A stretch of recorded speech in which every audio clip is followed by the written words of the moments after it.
Hello everyone and welcome back to my channel. Today we are talking about all of the books that I read in the month of June.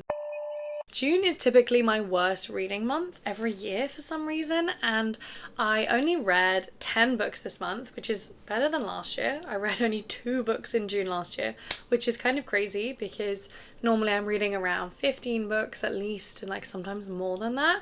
So 10 is, I think, pretty good for my worst reading month of the year usually.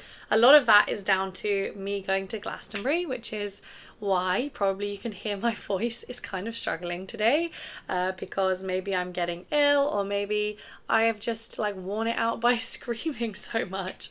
Glastonbury is a big UK festival if you don't already know, and I just got back. I had the best time ever. It was literally so much fun, but it is not the place to kind of sit down and get some reading done. So that means I only have 10 books to talk about today. But I'm quite excited to talk about these books because there's a real mix here, but most of them I really enjoyed, except for one I really didn't like, and then like a couple that were like maybe just like disappointing. But overall a really strong reading month in terms of stuff that I like. But you're probably sitting there wondering, Lydia, when are you going to tell us where you got these really cool new glasses from? And well, I'm about to, because I got them from Vooglam, who are kindly working with me on today's video. Vooglam have sent me a few pairs of glasses to try on, and actually one that I've already been wearing because it came in so handy for Glastonbury that was so hot and sunny. So firstly we have these glasses that are really cool and kind of like delicate looking. Basically I wanted to try out a few different types of glasses that I don't have and stuff that can work for different outfits, different vibes, different looks, and I don't have anything like these glasses at all. So let me show you close up because they have a really cool frame that's kind of like this twisted vine with like a little gemstone in the middle, which I'm obsessed with. So these ones are so nice, but the ones that I was actually wearing a lot are these ones because they came in so handy for Glastonbury. What I really like about them is that they are actually really big and really dark. Like I find a lot of cool sunglasses are just like very pale and they just kind of give you more of a vibe than like actually protecting your eyes. And they're this cool purple color and they've got this twisted metal in the side as well. Like I said, I wanted to try really different vibes to work with like different outfits. So the next ones that I got are like very different in terms of a bit more chunky, a bit more kind of masculine vibe, and I just liked kind of how heavy they were. So this is them up close. They have a really cool wood effect. And then the final ones I want to show you are really cool, maybe even too cool for me, but I'm gonna wear them anyway. They are these ones that have like basically earrings attached to the sunglasses, which is just such a cool vibe that I've literally never seen before. Vooglam also make it really easy if you want prescription lenses, if you want blue light lenses or polarized lenses. They have so many different options. It was so quick and easy to do it on the website, and you end up with really high quality glasses that are actually very cool and stylish as well. You can check out the link in the description to Vooglam and you get 25% off with the code LYD25. So I really hope you check them out, and thank you so much to Vooglam for working with me on this video. So I think it's time to jump into the books that I read this month, and let's get started with a book series that I've been reading so much over the last couple of months because I finally finished the last 2 books that are currently out. This series is going to be like 7 books I think, but only the first 4 are released. So I finished the last 2 that are released, which is Paladin's Faith and Paladin's Hope. Paladin's Hope was first and then Paladin's Faith is next. They are quite different in size actually. I didn't really realise as I was listening to these because I listened to them as an audiobook. I absolutely loved these. This series is just so much fun. I've been having the best time with it. It feels really fun to just get completely enveloped within a series again. It hasn't happened to me in a long time, especially being like a fantasy cozy romance series. Out of the 2, I would definitely say that my favorite was Paladin's Faith. I really enjoyed the couple in this one, and then also the plot felt like we ended kind of a secondary plot arc over this course of this book that I really enjoyed. It felt like the world really expanded, whereas this one was more like one setting, one time, one place, and the couple in it were very cute, but I just feel like we didn't get quite as much from them as I would have wanted. So Paladin's Faith, in which you have a spy and a paladin, and it's very fun, it's very flirty, it's very silly, but it's got so much heart, and I just really love the way that these books are written. They all kind of go within 4 to 5, so it's hard to like individually rank them all, but this was definitely one of my favorites to end on, which was really fun. To give you the overarching kind of theme for these ones, these books are set around this this kind of order of paladins whose god has died. So they are without a god, but they are still berserker paladins. And it's basically them kind of being floating and adrift after their god has died and trying to find meaning in their life. And then each one follows a different romance as well. But it's set in this really interesting world. It is at times kind of like gory and can be a bit like horror leaning, but then also it's very fun. It can be fluffy and cozy and romantic. I just think they have everything and I really enjoyed it. Next up, let's talk about a book that was on my priority list for 2025 because of so much that I heard about it last year, and that is Crooked Plow. This one is a Brazilian book and it was shortlisted for the International Booker last year, and I remember hearing so much about it, and I can really understand why. This is such a powerful little book. It is basically about these two sisters who live on this plantation with their family, and early on in their life there's a tragic accident where one of the sisters loses their tongue and with it the ability to speak, and you're basically following their lives as they are living on this very difficult to live place, these like subsistence farmers where they have to work these fields but they don't even have the right to like grow their own food or build permanent housing. There's a lot about the religion and the spirituality of the people who live here and the struggles that they go through, and I really enjoyed how it was written. I would just say there was something for me that just didn't quite work, and I just felt like it was a little bit hard to connect to. Earlier on in the book there's like very graphic and very brutal scenes that were quite painful to read, but then once you get past that, I do feel like it kind of just for me lost me a little bit. And it's not to say that the writing is bad in any way, because the writing is really beautiful and the way that it's written is like really reflects, you know, these two sisters and what happened to them as children and what that would mean for how they communicate and their kind of different ways in which that they see the world. I just feel like there was something kind of like two-thirds of the way through that I just felt a little bit like I was lost, and then nearer the end as well it pulled it back together, but I kind of wished there was more of a connection from the beginning to the end, and I don't want to kind of tell you specifically with the ending with what I really enjoyed, because I do feel like it's a little bit spoilery. This for me was like really good, but I kept waiting for it to be a masterpiece, and probably that is my own expectations going in, because I heard nothing but this book is a masterpiece and like it's absolutely amazing. So then I think that did a kind of colour like the way I was thinking about it a little bit, and maybe I was being slightly harsher on it, but still really enjoyed this one. This is not me criticising in any way. This is me explaining why I'm giving it 4 out of 5 instead of 5 out of 5. Okay, next up, I read a really short little book that I was sent. Oh, I've actually don't know where it's gone. Hold on. So it was this book by Maggie Nelson, and I was so grateful to be sent this because I'm really enjoying Maggie Nelson's writing. This is a very short, like it's about 70 pages long, little book, and it's really hard to describe whether this is fiction, non-fiction, memoir, which is often a theme with Maggie Nelson's writing. She really doesn't let you kind of categorize her in any genre or any way, which I think is always really fun to read. I do sometimes think it's kind of difficult to read, but this one, I think maybe because it was so short or it had such a focus, I just really enjoyed it. So this one is called Pathemata, or The Story of My Mouth, and you're basically following an author, perhaps Maggie Nelson, we don't actually know. The main character's name is Maggie, and this issue that they are having with their mouth and their teeth and their jaw, and basically just having this chronic pain that is unexplained.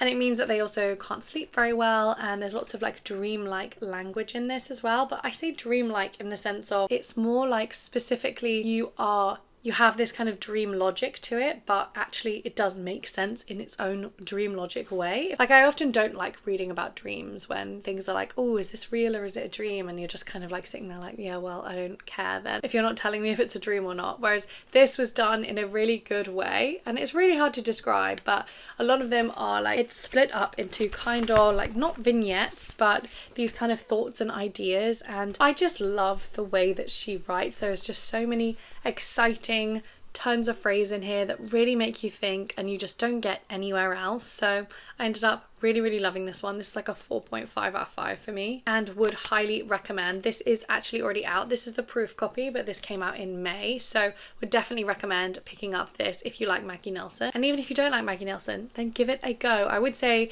if you read Bluets and you didn't like it, then this is probably maybe more accessible than Bluets, I would say. Next up, let's talk about another book that I've had on my shelf for just such a long time.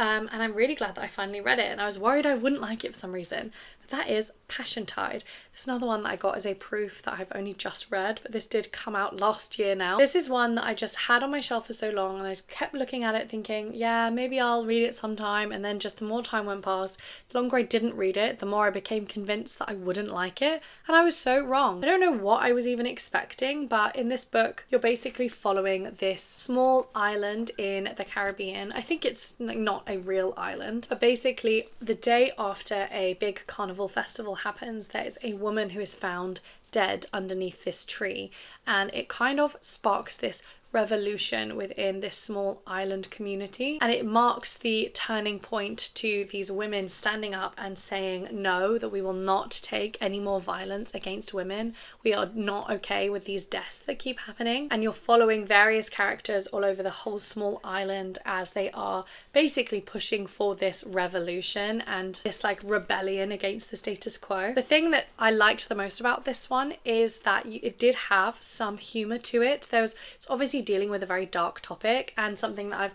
unfortunately read quite a lot about this female violence epidemic that's happening, not just in the Caribbean, but obviously all over the world. I think what kept this one really fresh is that it had this very like strong sense of place on this Caribbean island that I really liked getting to know, but also there was this humor to it. There was this kind of balancing, and because you have so many of the different characters interacting within this, like I do think the author did a great job of having these very opposite characters having these different, like wildly different interactions with like this revolution, this idea of standing up and saying no to women's violence. And I thought all of the characters were written really distinctly. It felt really strong when you were in the different characters' head, which helped build up this whole view of this whole community. It had like a good mix of like the hopefulness as well that I want to read from these types of books. I don't want to read them and then be devastated by the end. I did feel like this had kind of that hopeful emotional energy, and I think I rated this also 4 out of 5 stars, so another absolute banger for this month. Next up, one that didn't quite work for me as much, and maybe it's because I listened to it as an audiobook, but I read A Mouthful of Salt. So this one would actually be really good if you're doing the Reading Around the World challenge. This is a book from North Sudan, and as this book starts, there has been a tragic accident where a boy has drowned, and you are following the community as they are trying to search the river for the body of this young boy. But then very soon after this awful event happens, lots of things start happening around the village that just seems like they are punishments, or that some curse has been put on the village, like these animals are dying, things are being set on fire, and no one can figure out what is going on. So everyone in the village starts turning towards this apparent sorceress who is sometimes seen after dark. This one I did enjoy for the most part. It just felt like quite a book in pieces. Like a lot of the beginning half of the book is about this village and you're jumping around different characters within it, and then there's a big long chunk of time where you basically go back in time and explain what has happened, and then at the very end you kind of return to the village. I kind of wish, because of the mystery element of this story, that it had been a bit more interdispersed, because it didn't feel like there was much like dramatic tension involved in like trying to figure out what was actually happening about this curse, because in the end everything was kind of explained all in one long kind of chunk. I did think the writing was really good. I enjoy reading about this area of the world, and a lot of it is talking about the civil war in Sudan and kind of the effect that it has on people's everyday lives and the different factions within the country as well, that I had not read before, that I really enjoyed learning all about that. It's just more because the whole book kind of did set on this like mystery element that I felt like that wasn't structurally as interesting as it could have been. If you are intrigued, I would definitely still recommend it, but this one ended up being about 3.5 stars out of 5 for me. Okay, so let's go back to another book that I loved before we end the video on a sour note and talking about books that I didn't like. Next up for the one that I really loved is Space Crone by Ursula K. Le Guin. I recently did a vlog where I was reading a few different books this month, and I was reading this in that vlog and I just absolutely loved it. This is a collection of essays from Ursula K. Le Guin, and I'd actually never read any of her non-fiction before, even though I've bought a couple of her non-fiction books, and I just loved learning about her voice even more. There's a lot of discussion in here about feminism and gender, but also some of the essays talk about motherhood and ecology and non-violence, and there's so many different themes that come up in so many of her books that she talks about here. And also what I really loved is some of these essays had been revised and revised again over time. So you had kind of like the original conception of the essay, and then there was an author's note talking about what exactly had changed her mind over the years and why she had decided to rewrite these essays again and again. And I just love that as well as like an evidence of an author's like brain, like a mind moving on and thinking about different things and learning continuously, because that's one thing I just really feel like I loved about this essay collection, is that she is just such a genius mind, but also continually soaking up new things and learning and changing her mind. And I just absolutely loved it. I'll definitely be rereading this one. I'll be going through and highlighting and annotating different quotes in this as well. She has so many good ideas about, obviously there's lots of stuff about feminism and gender in this, but also just about writing as well that was really personally inspiring to me. I also loved like one of the first essays in this about the menopause, and the one that is titled Space Crone. If you can find that essay anywhere just to read, it's just really, really good. And she makes some great points about the menopause that you just I've never heard anyone else talking about it in this way, that I really, really appreciated. So I absolutely loved this one. This was a 5 out of 5 stars for me. I did just have to take a little break. Should we see if my voice is better now? No, it's not. It's still the same. I had to take a little break and have a snack, but we're back to this. And I'm going to tell you about the last 3 books that were slightly more disappointing for me. Firstly, let's just jump in with probably the most controversial one in this video, which is Emily Henry's Great Big Beautiful Life. I really didn't know which way I was going to go with this book. I knew that it was a bit of like a departure from her previous stuff. It turns out I did not love this one, actually. I thought that it kind of was a departure and lost a lot of the magic of an Emily Henry book. So this is a contemporary romance, and I was quite excited because my favourite Emily Henry book is Beach Read, and this book is similar in the sense of you have 2 writers who are in the same space on this kind of like quite picturesque little, like, is it an island or is it like, it's like a beachy vibe, and they are competing for this job to tell this woman's memoir, like tell this woman's story. So I really liked that as a setup, and I actually enjoyed quite a lot of the beginning of this book. But one of the things I didn't enjoy is that this book tried, I think, to lean into the Taylor Jenkins Reid vibe of kind of this celebrity memoir and having it as quite as a like a gossipy celebrity story within this romance story. I just did not care about this celebrity at all. I didn't think that they did enough to establish who this person was, why I should care about her, why she was important. And then so therefore learning about like the gossip and the like drama of her life meant basically nothing to me. It took quite a long time to get into the story, in like the story within the story of like these 2 writers discovering this woman's story, and a lot of it I found really dull. Like, I'm not that into celebrity gossipy memoirs myself, but I do occasionally enjoy a Taylor Jenkins Reid book because I think she effectively gives you that real personal side to these stories, and if you feel very well established in the world and like you feel like you understand how big a celebrity this person is and why they are that way and like why they make sense to be like having this kind of crazy lifestyle. Whereas I don't think we had any amount of setup that could make me feel that way about this celebrity memoir, and it did mean that so much of the time was taken away from the actual main couple in the story, because really the love story isn't actually within this celebrity memoir either, like the story within the story, because that happens quite quickly. The typical Emily Henry kind of love interest couple is happening between the 2 writers who are competing, and there's the classic kind of like sunshine girl and moody guy. That felt a bit overdone as well, and I feel like their whole love story was incredibly rushed as well. Like, they knew each other for like 2 weeks and were basically saying that they're in love, and I just didn't get any kind of like romance or like chemistry between them. It just felt really, really flat. And because you're spending so much time with the work that they are doing for this woman, you don't get any sense of like the emotional heft of what's going on in their own lives. Like, she did try to do the, you know, like the family dynamics and kind of introducing backstories for the two main characters. But a lot of that was really empty. And so just, it all felt like everything was spread incredibly thin and it felt very shallow. That's my whole kind of vibe for this book, is that the whole thing felt really shallow, and I unfortunately just did not like it. I think in the end I'd probably rate this like 2 stars out of 5, which is so low, and probably the lowest of all like the Emily Henry ones, because even when I don't love one of her romances, it's more that I don't love it because it like leans too far cringy for me,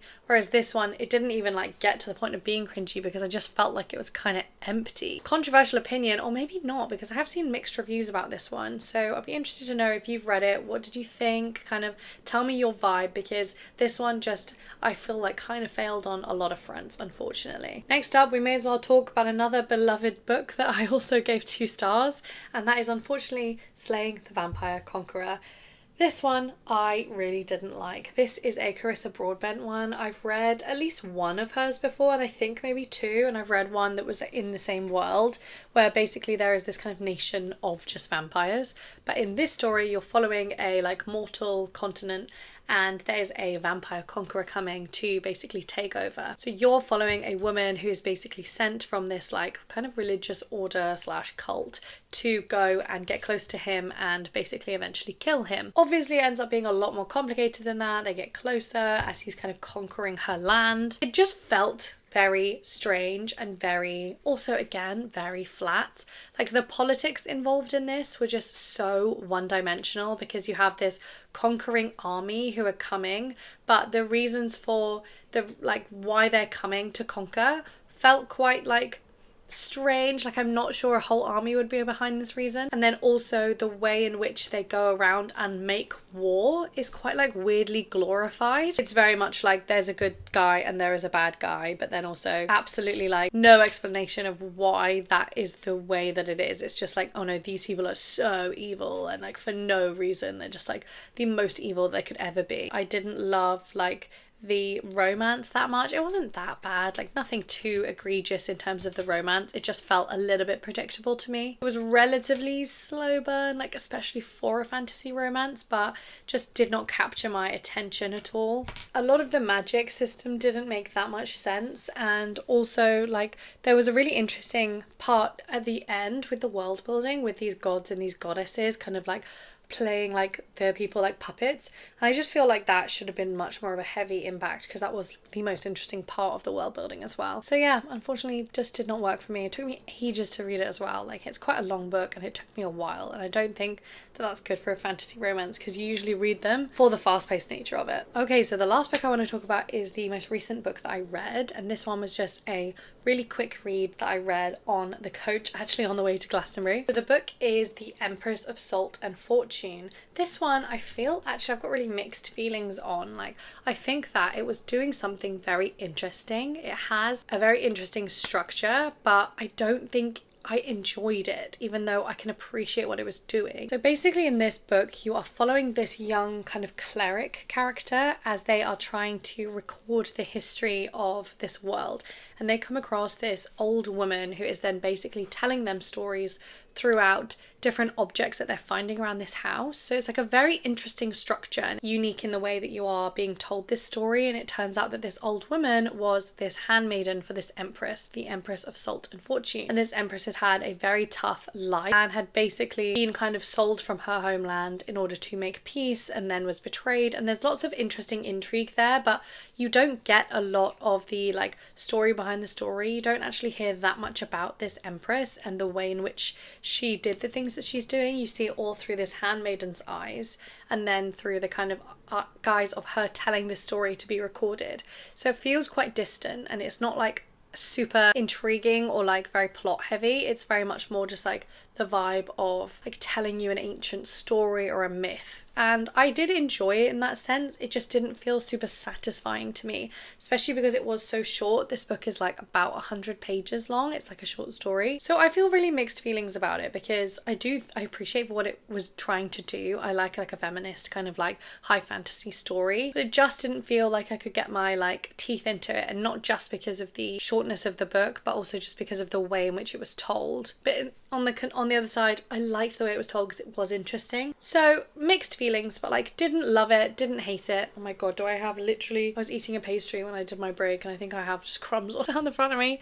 Just ignore that. And if I've got it in my teeth as well, it's too late now to do anything about it because I'm not filming this again with this voice. I would say with this book, the final thing is it's tagged places as like LGBTQIA plus. I would say that's very light within this story. Like it's like it's got queer themes, but it's not like a queer love story if that's what you're expecting. But anyway, I think that is all 10 books that I read in the month of June. A real mix, but like mainly loved most of these books and just a few that were like duds for me that did not work. So I'm super happy with that. Thank you so much to my Patreons for helping support this channel and for always making this the best place on the internet to be. I love you guys so much. I really appreciate you. If you're interested in Patreon, there is always a link in the description if you want to check that out. And thank you again to Vuglam for sponsoring this video. It's been very fun to work with you. But other than that, thank you so much for watching this video. Please remember to like if you haven't already and subscribe as well. Oh my god, also you can see my sunburn from Glastonbury. Absolutely hell. Like I was wearing a full high neck long sleeves top